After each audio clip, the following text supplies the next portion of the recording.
दोस्तों, जो मुखिया के चुनाव का इंतज़ार कर रहे थे, ये खबर उनके लिए है। और ये खबर उनके लिए भी है जो मुखिया के चुनाव में 50 साल से, 60 साल से, 30 साल से, 40 साल से लगातार मुखिया बनते आ रहे थे और उनकी जो है आरक्षण वाला रोस्टर चेंज नहीं हो रहा था। तो ये खबर उनके लिए है। दोस्तों नमस्कार, मैं हूं पवन चंचल और आप देखना शुरू कर चुके हैं जनजोश न्यूज़। देखिए, आपको बता दूं कि जो है बिहार राज्य निर्वाचन आयोग जो है सख्त कदम उठा लिया और कई फैसले लिए हैं। त्रिस्तरीय चुनाव को लेकर के, पंचायती राज चुनाव को लेकर के कई फैसले लिए हैं, जो फैसला जो है पूरे पंचायती राज चुनाव में, पंचायती चुनाव में जो है अहम भूमिका निभाने वाला है। इस बात को जो है दिमाग में बैठा लीजिए। आगे जो हम चर्चा करेंगे, इन्हीं 3 मुद्दों को लेकर के हम चर्चा करेंगे। और ये 3 मुद्दे हैं। पहला जो है 11 चरणों में चुनाव होगी, दूसरा जो है आरक्षण का रोस्टर बदलेगा और तीसरा जो है मल्टी पोस्ट ईवीएम से चुनाव होगा। दोस्तों आपको बता दें कि जिस लगातार जो है आजकल जो है टेक्नोलॉजी का ज़माना बढ़ते जा रहा है, लोग हाईटेक होते जा रहे हैं और हर विभाग हाईटेक होते जा रहा है। इसलिए बिहार का पंचायती राज चुनाव भी हाईटेक होते जा रहा है। और इस बार जो चुनाव होंगे, जो आने वाले पंचायती राज का चुनाव है, त्रिस्तरीय जो चुनाव होने वाले हैं, उस चुनाव में आपको जो है मल्टी पोस्ट ईवीएम लगाए जाएंगे। मल्टी पोस्ट ईवीएम क्या है, आपके दिमाग में ये भी चल रहा होगा कि मल्टी पोस्ट ईवीएम क्या है। तो मल्टी पोस्ट ईवीएम जो है ये भी इलेक्ट्रॉनिक वोटिंग मशीन ही है, लेकिन इसमें क्या होगा कि एक पद से, अभी तक जो आप ईवीएम में वोट दे रहे थे, एक पद के लिए एक ही ईवीएम का इस्तेमाल हो रहा था। यानी कि एक ईवीएम में एक ही पद का आप वोट दे सकते हैं। इस प्रकार का वो ईवीएम का नेचर था। लेकिन इस बार जो हैदराबाद से पटना जो ईवीएम आ रही है और सीधे जो है बिहार पहुंची गई है, सारे के सारे ईवीएम जो है बिहार पहुंचेगा। डायरेक्ट डिलीवरी जो है हैदराबाद से होने वाली है। आपको बता दूं कि जिस प्रकार से लगातार जो चर्चाएं चल रही है कि मल्टी पोस्ट ईवीएम क्या है, ये कैसे काम करेगी, तो आपको बता दूं मल्टी पोस्ट ईवीएम जो है जितने भी पद हैं, मतलब कि जो 6 पद पे बेसिकली चुनाव होते हैं पंचायती राज में, पहला जिला परिषद सदस्य का, दूसरा पंचायत समिति सदस्य का, तीसरा मुखिया का और चौथा सरपंच का और 5वां पंच का और छठा जो है वार्ड सदस्य का, यानी कि ग्राम पंचायत सदस्य का जो चुनाव होता है। तो ये 6 पद हैं और इन 6 पदों का जो है चुनाव जब होगा, तो जब आप वोट डालने जाएंगे तो वहाँ आपको एक ही मशीन मिलेगा और एक ही मशीन पे आपको सारी वोटें देना है।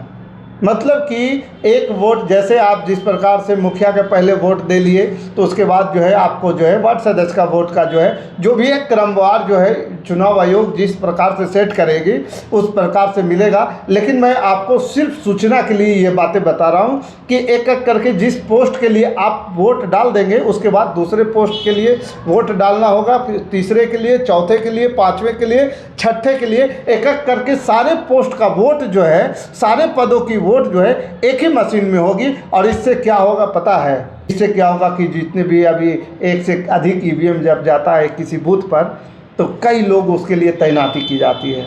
कई लोगों को जो है उसके लिए तैनात किया जाता है मशीनों को ले जाने के लिए। कई उसके लिए अलग अलग से ऑपरेटर बनाए जाते हैं। लेकिन जब अब एक ही मशीन होगा तो एक मशीन के जितने भी पार्ट्स हों उतने ऑपरेटर होंगे, वो उनको ऑपरेट करने वाले होंगे। जो चुनाव आयोग जिसको भी जिम्मेदारी सौंपेगी वो उसको ऑपरेट करेगा। मतलब ये है कि सबसे पहले चुनाव आयोग तो इस बार जो है भारी कटौती करने जा रहा है, अपनी भारी बचत करने जा रहा है, खर्चा में कटौती। समझ लीजिए कि इस माध्यम से मल्टी पोस्ट ईवीएम के इस्तेमाल से इस बात को से एकदम क्लियर कट है कि चुनाव जो होंगे उसमें बहुत सारे बचत होगा इस चुनाव में, और एक शार्प चुनाव होगा, एक बेहतरीन चुनाव होगा और लोगों को भी एक नया अनुभव प्राप्त होगा। अब दूसरे मुद्दे पे बात करते हैं, चरणबद्ध की कितने चरणों में चुनाव होगी। आपको पहले भी बताया कि 11 चरण में चुनाव के पिछले बार भी कई चरणों में चुनाव हुए थे। आपको भी पता है कि एक चरण में चुनाव हुआ, उसके बाद दूसरे दिन काउंटिंग हुआ, तीसरे दिन जब वो ईवीएम खाली हो जाते थे तो फिर वो कई और जगह जो है चुनाव होने खाली होते थे, वो इस्तेमाल होते थे, वो तो भाई उसका मामला है। लेकिन आपको बता दूं कि जैसे ये चुनाव होता था उसके बाद दूसरे दिन रिजल्ट आ जाया करता था, चुनाव होते ही दूसरे दिन रिजल्ट आ जाता था। तो ये बड़ा बेहतरीन प्रक्रिया था कि लोग जो है वोट डाले, 2 दिन बाद उसका रिजल्ट देख लेते थे। इसी प्रकार से हो सकता है, शायद इसी प्रकार से चुनाव आयोग जो है रणनीति बना रही कि पिछले बार जो हमने किया वो बड़ा अच्छा रहा और सकारात्मक रिजल्ट भी उसका मिला और लोगों में उतना कोई ज़्यादा अविश्वास की भावनाएं भी नहीं उत्पन्न हुई। तो इस तरह से होता क्या है कि ऐसी प्रक्रिया अपनाने से ट्रांसपेरेंसी होती है, लोग सरकार पर एक साथ लोड भी नहीं बढ़ती है, क्योंकि अगर एक साथ जो है सारे जगह चुनाव होते हैं तो उतनी सुरक्षा बलों की डिमांड होना, फिर उसके लिए सारे कर्मचारियों को लगाना, हर तरह की चीज़ें होती है। लेकिन अब क्या है कि चरणबद्ध चुनाव होने के चलते ईवीएम मल्टी पोस्ट ईवीएम होने की वजह से लिमिटेड लोगों के साथ भी चुनाव को संपन्न कराया जा सकता है। अब तीसरा बात जो है सबसे अहम है और सबसे इम्पोर्टेंट है कि आरक्षण रोस्टर। आप देखे होंगे आपके पंचायत में कई ऐसे, मैं जानता हूँ, उस पंचायत का मुखिया का नाम नहीं लूँगा, लेकिन मैं आपको बता दूं, चाहे कि गया ज़िला हो, औरंगाबाद हो, फिर आप या अरवल चले जाइए, जहानाबाद, नवादा, पटना, कई ज़िलों में आप चले जाइए, आरा, भागलपुर, कई ज़िलों में चले जाइए, वहाँ मैंने एक जो सर्वे के हिसाब से जो मैंने देखा है, कई ऐसे जगह खबरों में भी देखा है, कई ऐसे सोशल मीडिया के पोस्ट के अनुसार भी मैं आपको बता रहा हूँ, कई जगह ऐसे देखा है कि आज़ादी के बाद से जो आदमी जीतते आ रहा वो जीतते आ रहा। अभी तक क्या है, इसलिए वो जीत रहा है कि वहाँ का रोस्टर चेंज नहीं हो रहा।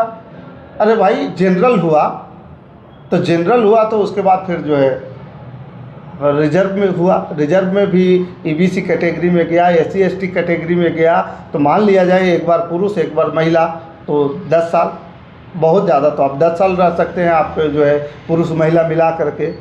उसके बाद तो कैटेगरी ठीक है। अब मान लिया जाए कि आप अति पिछड़ा ही हो गया, तो आप अति पिछड़ा महिला पुरुष अगर होता है तो जनरल और रिजर्व अति पिछड़ा में गए तो 20 साल रह सकते हैं। 20 साल से तो ज़्यादा कोई भी मुखिया नहीं रह पाएगा, क्योंकि उसके बाद फिर जो है आरक्षण अति पिछड़ा से हट करके जो है SC ST में चला जाएगा।